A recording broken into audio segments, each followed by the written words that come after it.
Hi, I'm really excited to make shower steamers. So I hope when you're at home that you're still taking your showers. Well, this will motivate you and your kids too, and your husband. So all you need is so simple. Baking soda, 1 cup, I'm putting it in my bowl, and some distilled waters. Start with a 1/4 cup, that's how much I have.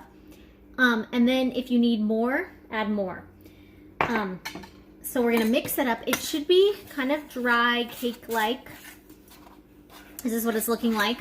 And then I'm gonna add some essential oils, 20 to 25 drops, depending on what you want. So I decided to have an awakening, like fresh breath. So I'm doing peppermint and eucalyptus. I'm gonna do 10 drops of each.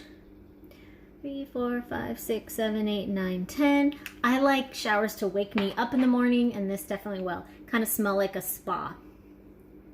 Okay. I'm gonna just, look how easy this is. Mix it up. So then I'm gonna put it in my silicone, what do you call this? Form thing. And put it in there and then let it dry overnight. And then you could just store them in a jar, and whenever, by your shower in your bathroom, and whenever you're ready to go, you pop one in and put it in the side of your shower, not like directly over the water. And oh my gosh, it smells so good right now. I wish you had smell vision. You put it over the shower and enjoy the breath of fresh air.